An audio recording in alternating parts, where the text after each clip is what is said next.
Whether you like it or not, the internet plays a big part in all our lives. You buy your food on it and you even find love on it. 1 in 5 people admits to trying internet dating. So is it the path to true love, or are we one click away from disaster? I borrowed from everywhere. I got credit cards maxed, I got loans, and the truth is I've sold my house to pay off all the debts. This victim wants to remain anonymous. Not even her friends and family know the story she's here to tell. A scam so sophisticated and elaborate, it's had devastating effects on her life. He was just a normal guy in the photo, and he said that he was in the US Army and that he was now in Iraq. But in fact, these photos had been stolen from the web. The real soldier had no idea. His emails, I mean, they were long emails, which I would get every day, and they were lovely, they were romantic, they were like, nobody's ever spoken to me like this before. I knew everything about him. He wasn't a stranger. Far from it, you know, he was going to marry me. Internet dating is big business. 7 million of us searched for romance online last year. That's an incredible 60% of all singles looking for love. And 1 in 10 of them will have a relationship that started online. But not everyone's story ends in happy ever after. After months of declarations of love, the man who said he was an American soldier asked for money to fly to England and money to sort out army bureaucracy. He didn't want anything to stop him seeing his future wife. The first payment was £200 and something, which at the time I struggled with, but it didn't seem too bad. As time went on, the payments got more and more, 1,000 something, then they maybe increased to 3,000 something. And by this time, you know, I guess the heart is ruling the head, isn't it? Totally. Because you've been sort of groomed into this relationship. As time went on, there was a few occasions when they actually wanted £9,000 or £12,000, and it went up to £80,000. Of course, you just get swept along with it. So is this just a one-off case of stolen identity?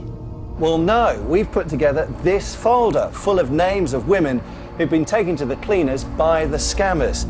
In every one of these cases, the fraudsters use stolen photos of real US soldiers to lure in their prey. They are grooming their victims, playing on people's emotions and stealing their money, usually in their middle age towards their retirement ages.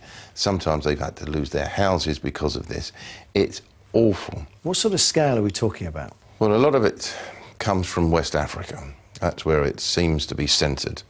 And there are hundreds, if not thousands, of people doing this. But as for the amount, it's probably in the region of 60 to 80 million pounds. Last December, Carol Goetcher from Sussex thought she'd met the love of her life online. He just kept saying that, oh, you're so beautiful, you're so pretty. You know, he would do everything he can to make me happy and love me and wanted to be with me forever. Carol was led to believe that her Mr. Right was also a US officer. His email address seemed to be from an official Army Defence website, and he said he was serving in Afghanistan. I was quite excited about it. I mean, this good-looking American from the Army who fancied me and had told his son about me, it kind of pulls at your heartstrings. An intense 2 weeks of passionate emails followed. He loved her, he wanted her, but when he talked of flying over to be with her, thankfully an alarm bell sounded.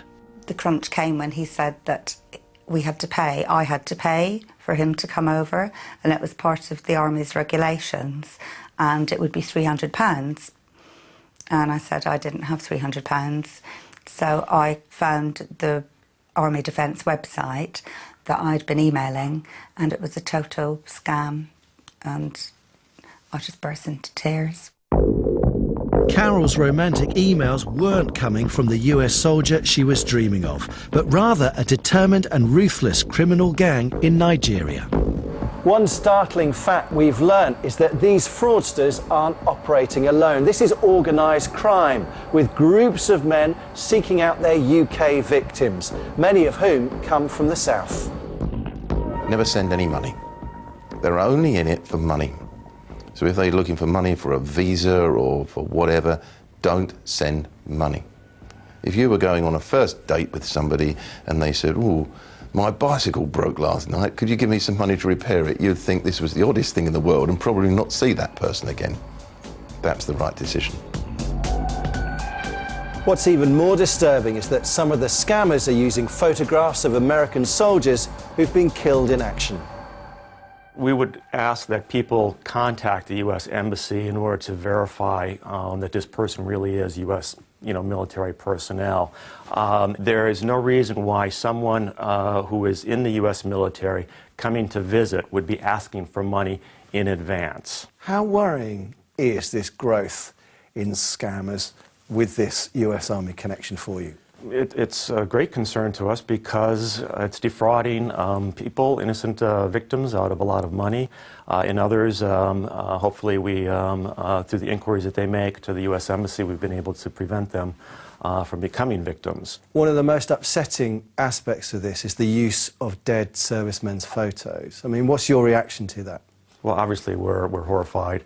And again, these are criminal elements that are taking advantage of people, and they will go to any ends in order to achieve their goal, which is to obtain money from victims.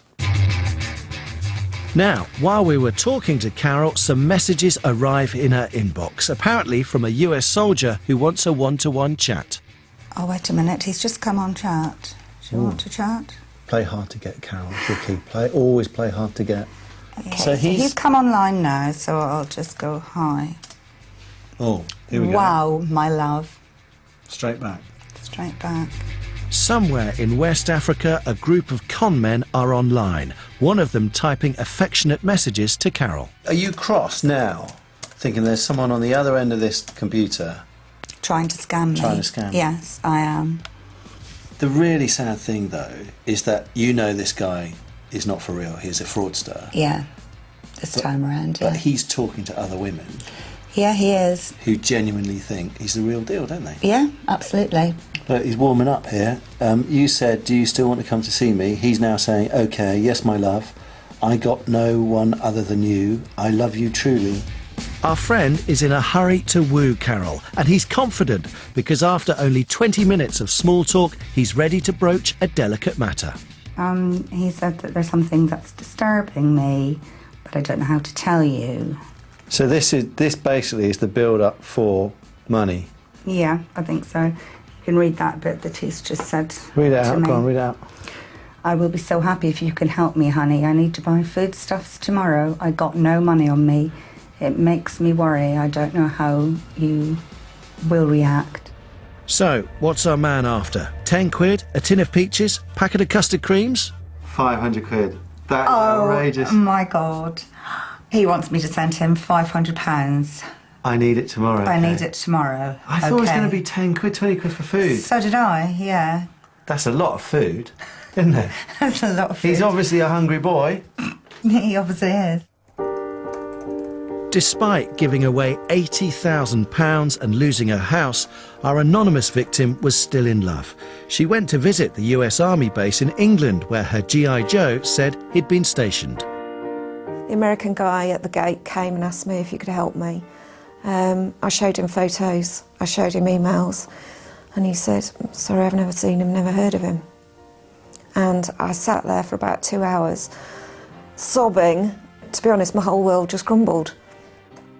It was like somebody giving me like the chance of happiness, and then it's just gone, and I was absolutely devastated. I really was. I've been having victim support to help me through this. The police have referred me to have some sort of counselling. Obviously, I'm now on antidepressants because I was so desperately in love with him. And if you've been caught out by the love rats, let me know. john.cuttill@bbc.co.uk.